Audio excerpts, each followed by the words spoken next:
All right, this morning we're introducing you to this sweet gal. Meet Claire. This American Pity at Multnomah County Animal Services is looking for her forever family. And introducing us to Claire is Nancy Ewell with the shelter. Good morning, you two. How are you? Good morning. We're doing great. We're so happy to be here with you this morning to talk about Claire. Yeah. Oh, she looks so good. What is Claire's story? How did she wind up with you guys?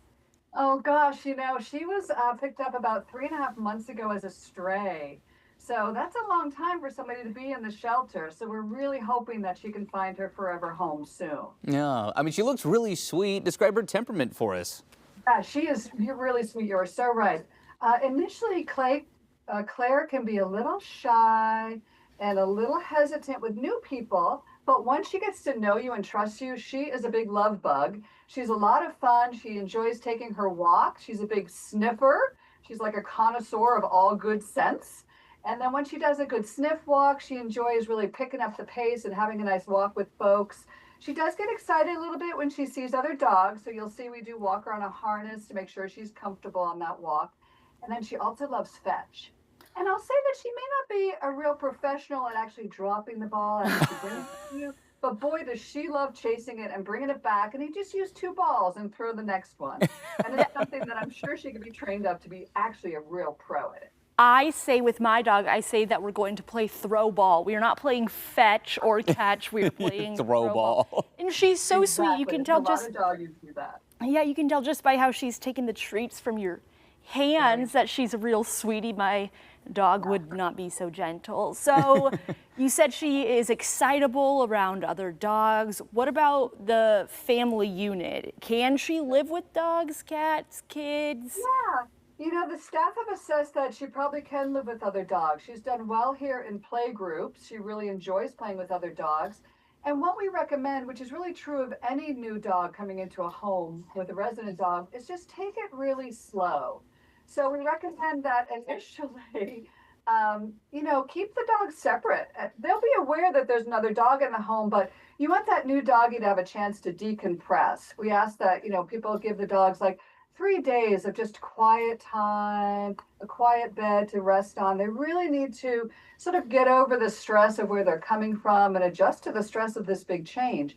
And then once they've been able to have a little rest, do a slow introduction. One interesting technique is to do like parallel walking, where you're walking the 2 dogs separately, but slowly. They get to know each other, get closer and closer after multiple sessions, and then do an introduction in a neutral territory, right? So you go to some place that the resident dog doesn't consider their territory. And again, a nice managed introduction. Both doggies are on leashes, both handlers are paying attention, because Claire does have a little shyness and hesitation, so you want to make sure the dogs are comfortable. And if you start slow like that, you're really setting them up for a good relationship that will last a lifetime. Oh, some great tips there. I would imagine Claire too. I mean, she's what, about 3 years old, if I remember right? Yeah, would she be a good like hiking buddy, going to a dog park? I think that's right. I think with time, she does have that hesitancy. So we want the family to be really patient with her and let her build that trust with them, because then she'll bond to them and be very loyal. I don't think Claire's going to be the first one on the dance floor to meet new people and be out there socializing in a big way. That's probably okay for most folks, right? Yeah. So you just want to go slow with her and let her adjust and build her confidence and build her trust. And then you'll be able to go on some good adventures. I think she'd love getting out and doing some snippy walks and then some nice hikes. I think she'd enjoy all sorts of adventures.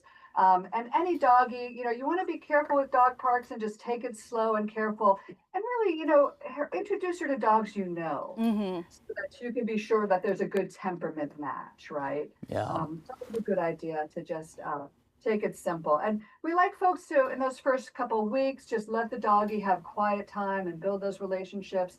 And even in the first few months, work on what's your routine around the home and how do they fit into that? And what kind of expectations do you have for them? But you can see Claire loves people. She loves treats. So she's also very trainable. So I think she's going to fit in well with a family that can give her a calm and patient start and really let her just shine once she opens up to them. She's very rewarding when you have a relationship with her. Everybody here loves her because she's such a sweetheart once you're in her circle of trust. That's awesome. That is so fantastic. Thank you so much for introducing us to Claire. She is by far one of the best behaved dogs we've had on this segment, just sitting there. Thank you. And if I could just add one more thing, another option if folks can't adopt, but they'd like to help out, the shelter would really benefit from fosters. So all the dogs that are up for adoption can also be fostered. And the benefit of that is, of course, the doggy gets a break from the shelter, gets to be in a more normal home setting while they wait to be adopted. And also the shelter can gain useful information about the dog to help to make a good adoption match. And of course, the foster gets the benefit of pet companionship without having to make a permanent commitment that adoption entails. Yeah, even when sometimes it does become a permanent commitment, but that is always a great option. Again, thank you so much, and thanks, Claire. We hope that you find your family very, very soon. Thanks, folks. All right, take care. You can always see what pets are up for adoption at the Multnomah County Animal Services locations. We have a link to more information